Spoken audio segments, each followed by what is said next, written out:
सभी महानुभावों को सादर जय जिनेन्द्र। और आज हम 112 नंबर के श्लोक को पढ़ने जा रहे हैं और इसमें वैयावृत्ति क्या है इसके विषय में बताया है और कहा है कि न केवलम दानमेव वैयावृत्ति, कि केवल दान ही देना वैयावृत्ति नहीं है, इसके अलावा और भी बहुत सारी चीज़ें हैं, बहुत सारी बातें हैं, बहुत सारे कार्य हैं जो वैयावृत्ति के अंतर्गत आते हैं। तो उसके विषय में बताया है। तो चलिए पढ़ते हैं।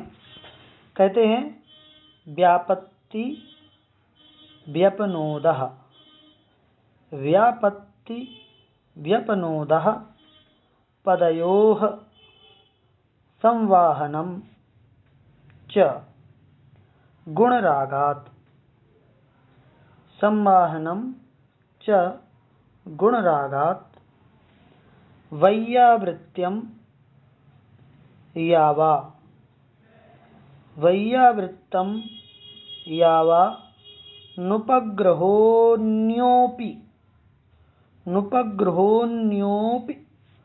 संयमिनाम्,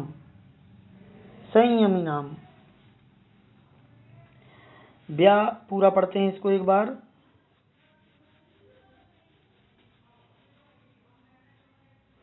व्यापत्ति व्यपनोदः पदयोः संवाहनं च गुणरागात् वैयावृत्त्यं यावा नुपग्रहोऽन्योऽपि संयमिनाम्। ठीक है, फिर से पढ़ लें। व्यापत्ति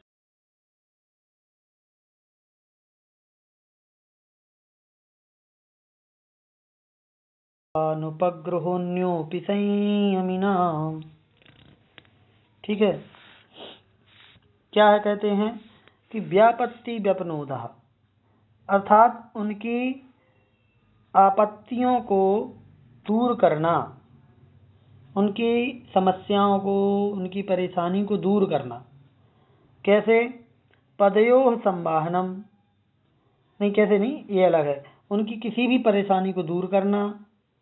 पदयोः संवाहनम, पदयोः असरत पैरों का, तो पैरों का मतलब यहाँ पर हाथ पैर सिर, जहाँ भी मान ली कोई दर्द होता है वो सब यहाँ से ले लेंगे। तो हाथ पैर आदि दबाना।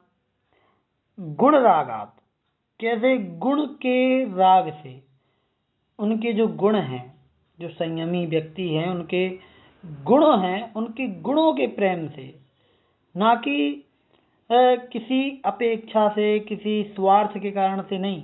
गुण रागात, केवल उनके गुणों के अनुराग के कारण। वैयावृत्त्यम, वैयावृत्ति कहलाता है यावान उपग्रहोऽन्योऽपि, यहाँ निकलेगा यावान, यावान है ना, यावान, फिर उपग्रहो, उपग्रहो, और फिर अन्योपि, यहाँ पर निकलेगा अन्यो और अपि। ये थोड़ा सा हमने इधर उधर लिख दिया है। तो यावान उपग्रहो, उपग्रहो मतलब उपग्रह, अन्यः अपि, अन्यों का अन्यः हो जाएगा। ठीक, संधि टूटेगी तो।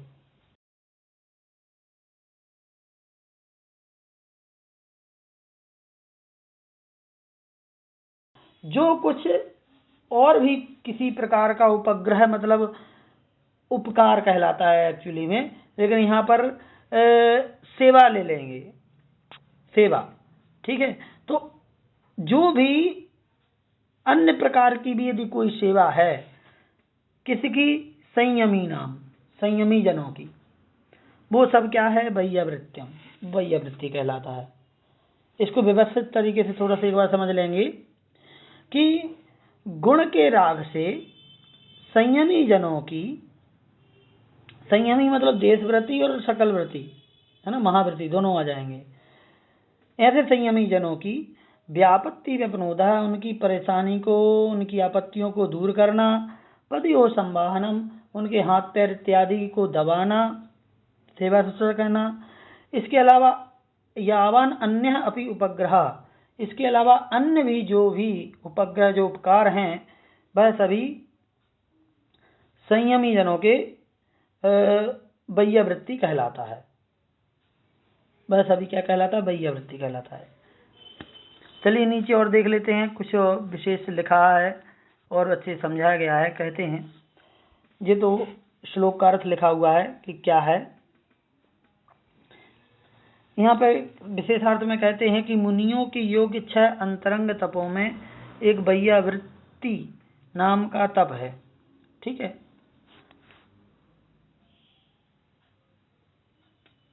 और जिसका अर्थ होता है बालक, वृद्ध अथवा ग्लान, रुग्ण आदि मुनियों की सेवा कर उन्हें मार्ग में स्थिर रखना।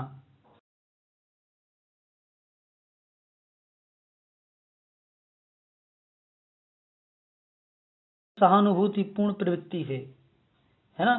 चतुर्विध संग मुनि, आर्या, श्रावक, साविका का निर्वाह होता है, सहानुभूति प्रवृत्ति रहेगी तो। आचार्य, उपाध्याय, तपस्वी, शैक्ष, ग्लान, गण, कुल, संघ, साधु व मनोज्ञ, ये 10 प्रकार के मुनियों के प्रकार हैं। ये 10 प्रकार के मुनि, इनकी वैयावृत्ति करने से वैयावृत्ति तप के 10 भेद होते हैं, है ना। 10 प्रकार के मुनि की सेवा करने से वैयावृत्ति के 10 प्रकार हो जाते हैं। गृहस्थ मुनि धर्म की शिक्षा लेने के उद्देश्य से शिक्षाव्रतों का पालन करता है। जो गृहस्थ है वो क्यों शिक्षाव्रतों का पालन करता है? शिक्षाव्रत जिसमें वैयावृत्ति शिक्षाव्रत आया है, जिससे वह मुनि धर्म की शिक्षा ले सके। तो शिक्षा को लेने के लिए वह शिक्षाव्रतों का पालन करता है, इसीलिए उसके शिक्षाव्रतों में वैयावृत्ति नामक शिक्षाव्रत रखा गया है। तो गृहस्थ को चाहिए कि उसके नगर में यदि कोई किसी देशवृत्ति या महावृत्ति के ऊपर कोई कष्ट आया है तो उसे पूर्ण तत्परता के साथ दूर करे। इस वैयावृत्त शिक्षाव्रत में सभी दानों का समावेश होता है, सभी प्रकार के दान इसमें समाहित हो जाते हैं। वैयावृत्त करते समय किसी प्रकार की ग्लानि या मान अपमान का भाव नहीं रखना चाहिए, क्योंकि स्वार्थ बुद्धि से किया हुआ वैयावृत्ति धर्म का अंग नहीं होता। स्वार्थ यदि है, स्वार्थ की बुद्धि है, तो वो वैयावृत्ति धर्म नहीं कहलाएगा, वो केवल आपकी स्वार्थ की सेवा कहलाएगी। है, यदि कोई स्वार्थ के साथ कोई सेवा करता भी है तो सेवा को स्ववृत्ति भी कहा जाता है। स्ववृत्ति अर्थात कुकुर वृत्ति, कुत्ते की समान वृत्ति, है ना।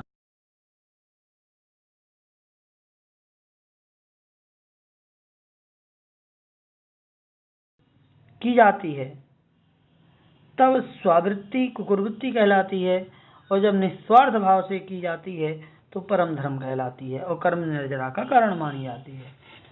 तो कहने का तात्पर्य है कि वैयावृत्ति में कोई स्वार्थ नहीं होना चाहिए कि हमें इनकी सेवा करने से हमें नाम मिल जाए, हमें काम मिल जाए, हमें पैसा मिल जाए, प्रतिष्ठा मिल जाए, है ना।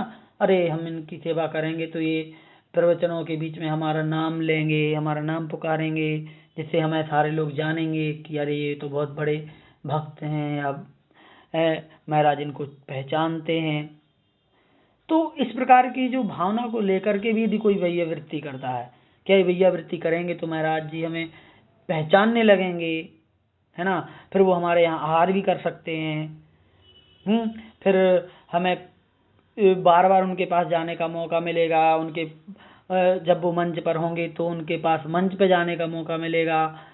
तो इस प्रकार की बहुत सारे बातें लोगों के दिमाग में चलती हैं, हमने ये देखा है, और उन बातों को लेकर के कई लोग वैयावृत्ति करते हैं, सेवा सुसा करते हैं, जिससे हमारा ये हो जाए, हमारा वो हो जाए। इन सब बातों को परे रख करके यदि वैयावृत्ति है तभी वह वैयावृत्ति धर्म है, नहीं तो धर्म नहीं कहलाएगा। इस बात को समझने का प्रयास जरूर करना चाहिए।